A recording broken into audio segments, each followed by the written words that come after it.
idea that China is going to end up like a Western-style society is a nonsense. China will remain China.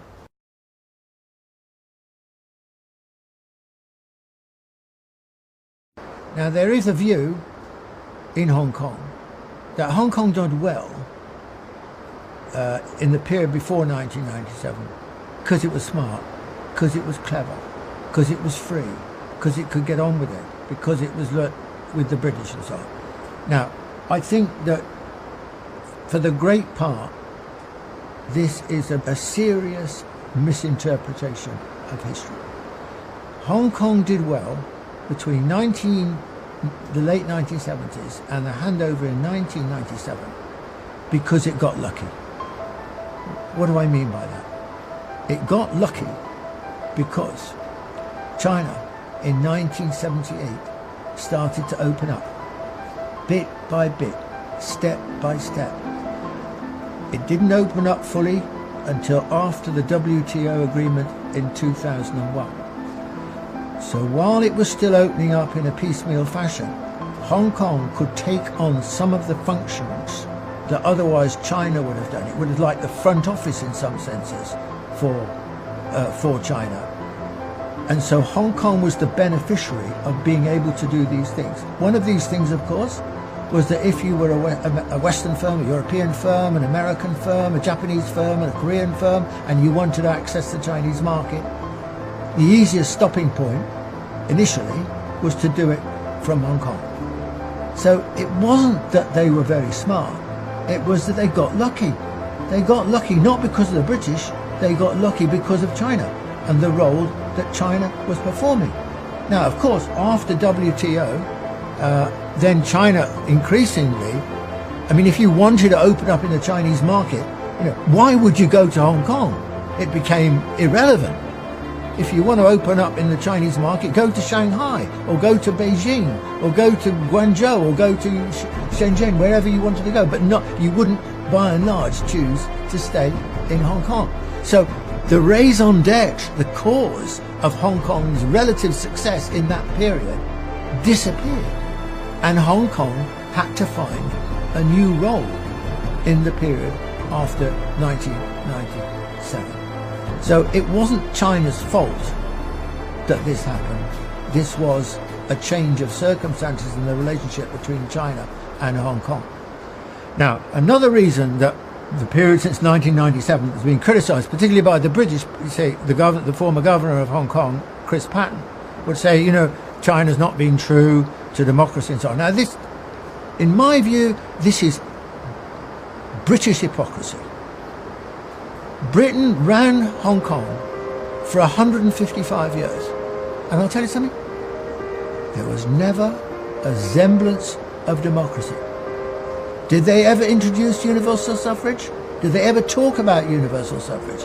Not a word of it until after the handover agreement, and then with Chinese rule looming, then it became essential that Hong Kong was democratic in a Western-style fashion. This was hypocrisy. How should Hong Kong try and proceed now? Now, I think a word of criticism here of the Chinese government and its handling of Hong Kong. I think that one country, two systems, which was a brilliant solution to the problem of Hong Kong, a civilization state solution to the problem. A nation state would never think of those terms in those terms. But what is one country, two systems? How do you create the balance between the two? The project in the longer run is clearly to create a more unified country. It's not to just keep the two places entirely separate. And I think one of the difficulties that China has had is that initially its reaction to the handover, remember this is 1997, this is China just turning outwards into the world.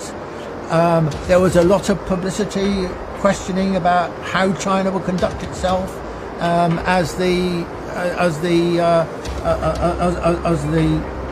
force behind Hong Kong and so on. And so I think that China's natural instinct in that period, an understandable instinct, was to emphasize two systems. I mean, I remember when I lived in Hong Kong for 2.5 years, soon after the handover, and I remember being surprised that the only evidence, virtually, of any Chinese presence, visible presence in Hong Kong, was one Chinese flag flying over one of the buildings near the harbour. There was just no evidence. Essentially, there was not much change. It just carried on in the old form. And there were two big problems with this. One, the governance of Hong Kong is a colonial governance. It's set up in a colonial manner. It's a kind of executive. There's no political leadership. There's no political sense of direction set by a colonial administration, because that's not the job of a colonial administration. That would have been done back in London in those days. But basically the form of government has stayed more or less the same as it was previously. And the second problem is about the economy. Now, contrary to the way in which the British have historically liked to talk about Hong Kong as this dynamic, competitive economy, by and large, that is just rubbish. Hong Kong is a typical colonial economy. It is not a competitive economy. It's a monopolistic economy.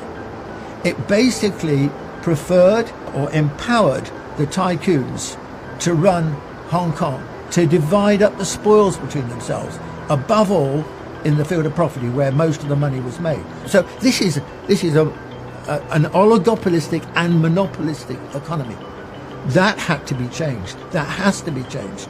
But unfortunately, not nearly enough change has taken place. So my criticism of the Chinese government, it needs to break the situation in Hong Kong, to allow Hong Kong to go forward. It needs to change those two situations, to have a different sort of administration and to have a different kind of economy, which is more open. Now, let me finish by saying, compare the fortunes of Hong Kong with Shenzhen. Deng Xiaoping deliberately suggested the idea of Shenzhen just over the border, a little fishing port, so it was close to Hong Kong and could model itself and learn some of Hong Kong's lessons.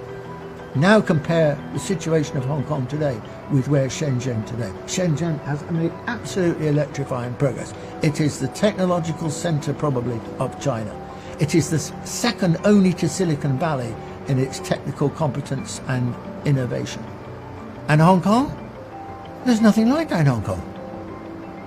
Hong Kong has made zero, they talked about it, but it made zero progress in this direction. I think that the Hong Kong people should press the Chinese government for more rapid integration in China's own plans. So that Hong Kong, rather than just thinking of itself as apart from China, it needs to think of itself more in terms of being part of China. The mentality of the people is, we're different, we're not Chinese. Well, of course, for 155 years, they never learned anything about China. They speak Cantonese, sure, but they didn't know anything really about China. They were ignorant about the North. Their lines of vision were all westwards to Britain or the West or the United States later or Canada, etc., and never north to China.